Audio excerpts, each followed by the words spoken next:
as the earlier speaker uh, talking about the violation of the rights of nomad people.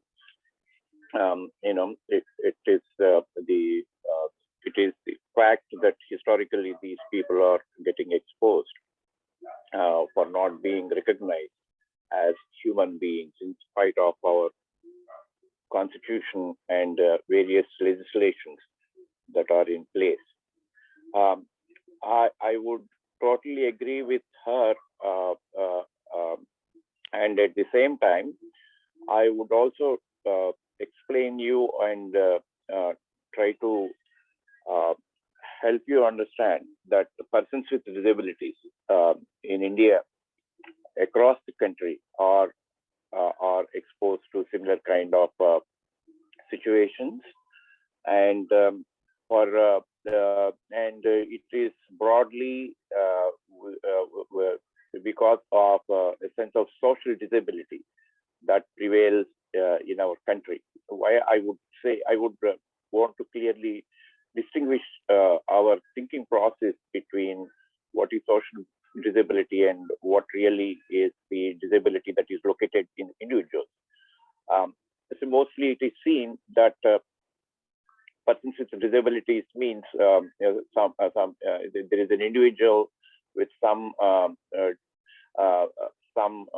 sense of disability, like sensual disability, like somebody cannot see or cannot hear or cannot speak, or somebody has some physical disability in which people's limbs are not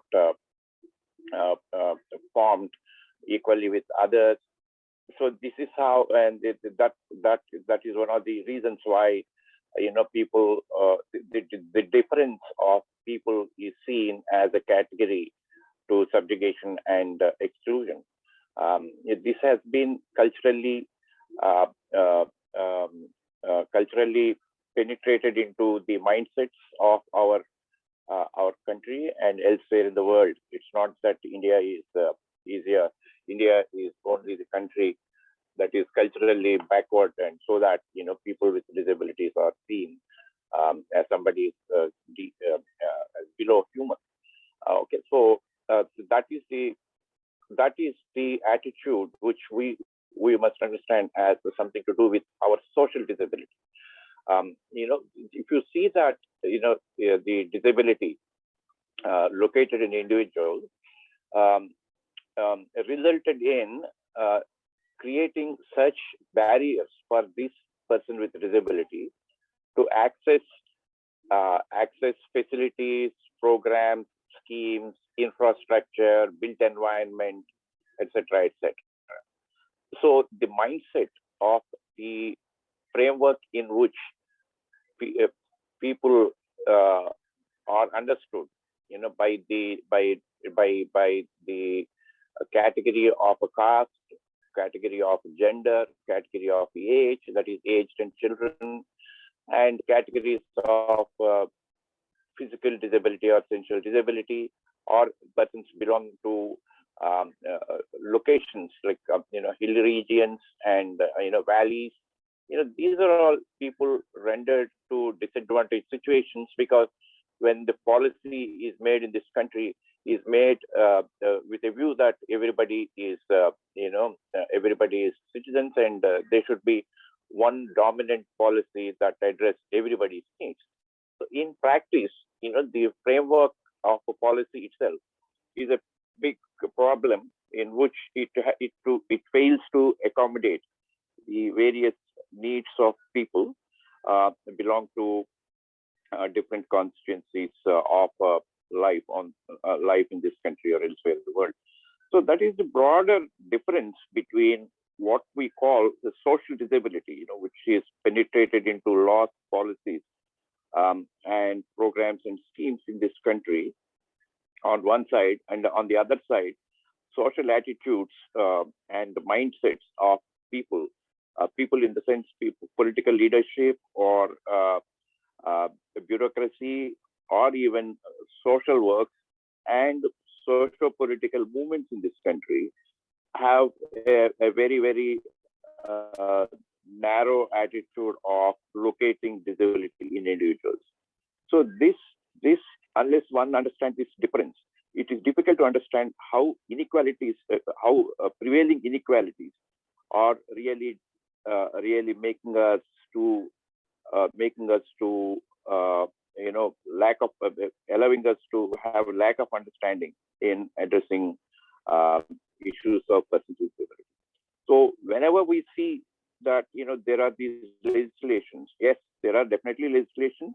In 1995, there is something called Persons with Disabilities Act for equal opportunities, for full participation, etc., etc. There was this legislation which has its own anomalies, and it was again amended with great difficulty in 2016. And instead of at that time, activists in all over the country joined hands with human rights movement of persons with disabilities across the world, and they came out with a strong voice to tell the government that rights of persons with disabilities must be seen in the light of UN Convention on Rights of Persons with Disabilities. So on one side, it is the international obligation to adhere to UN and United Nations and the protocols of the convention, and on the other side, the demand from the persons with disabilities organizations to elevate their rights online with Convention on Rights of Persons with Disabilities made the government agree to come out with Rights of Persons with Disabilities Act. So even in that legislation, we could see that people who are identified with psychosocial disability, their rights are not being addressed at all. So the sad thing in our country is, even in our constitution, there is a indication of providing reservation to Dalits and Adivasis Pavanji, and may women I groups. request? Pavanji, Yes. may I request to speak a bit louder? Will you speak a bit louder? It's not very clearly audible. I kindly speak a bit louder. Can you hear me now? Or I think I will do away with this headphones and then speak. Or can you hear me now? You will have to speak. You will have to speak a bit louder. Your voice is, I mean, it's kind of, it faints sometime in between, so you'll have to speak a bit louder.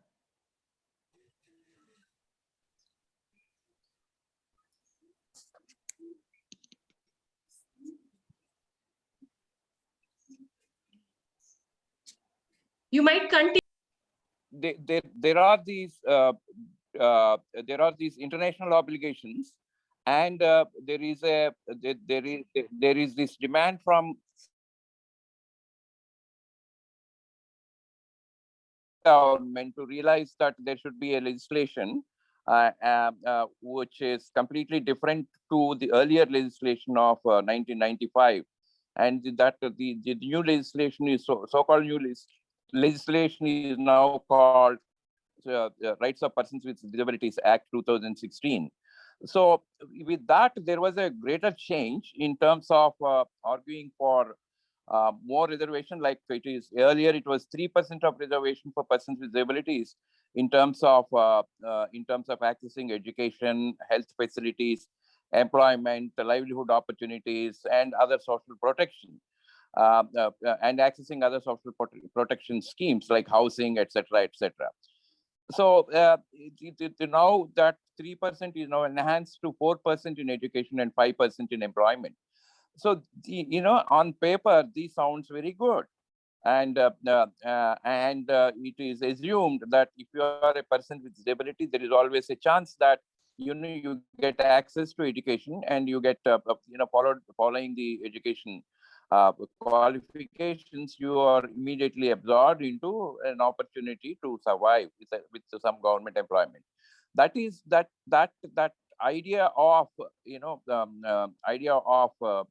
accessing employment in government sector is now the thing, in the sense that is everything to persons with disabilities who are getting educated in colleges and universities these days.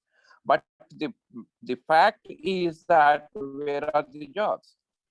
So now the way these reservations are implemented is not just dependent on reservation policies or the enactment of various legislations. It is much more dependent on how the privatization is taken over the employability of persons with disabilities in government sector.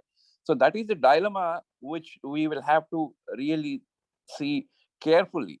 I can give you several examples of how persons with disabilities are being denied in employment sector. Like one is that reservation policies are not implemented, and there are I think lakhs of jobs across the country, backlog jobs, in the sense that the jobs should have been given.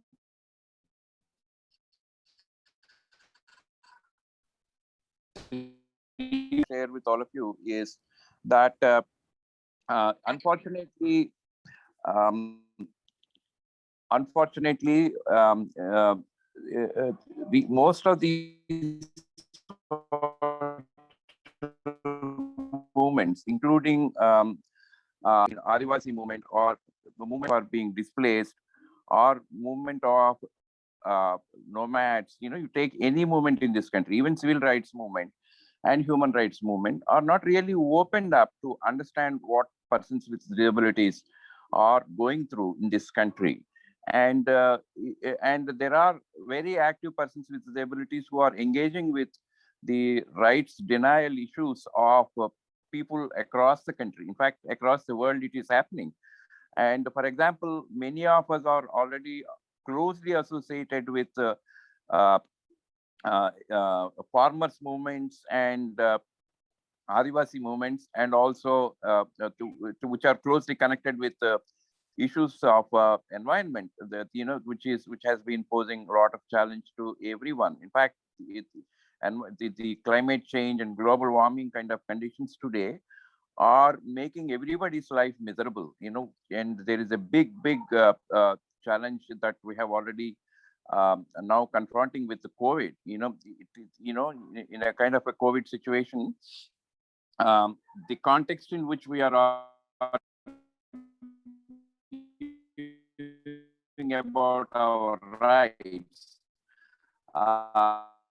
you have already assumed. Like, if you see how changing and how national governments have started coming out with some policies and some legislations, and how they failed, and how industrialization and also opportunities for human beings are being open, and at the same time are closed for some people, and are open for very small people in India and elsewhere in the world. So, in a kind of a COVID kind of a context, we will have to understand how globally the attitude of people and industrial policies are coming up with new models. Like, they started talking about a sense of new normal. That means, in a post-COVID kind of a condition, the earlier scenario of using fossil fuel, or just leaving the waste out there, or relying more on, particularly in farming, relying more on chemicals, is not worth looking at, because these are the agencies which are really spoiling our environment. Particularly, if you look into agriculture sector, about 42% of our global warming and climate change is contributed by our use of chemicals, like in the sense of fertilizer, pesticide, and also the seeds that we purchase from markets. So all these are responsible. And it's not about just purchasing seeds, but also consumption of GM seeds, like genetically modified seeds. So these existing strategies of taking away the agriculture into the hands of MNCs or global players, in fact, ruining the entire world, not India or not Pakistan or not Asia. In fact, even the first world countries, this industry of fertilizer, pesticide, and seed companies are really, taking away the rights of people and their opportunities of survival. So Yeah. these Yeah. are the larger issues with which persons with disabilities are now associated, and would Yes. like to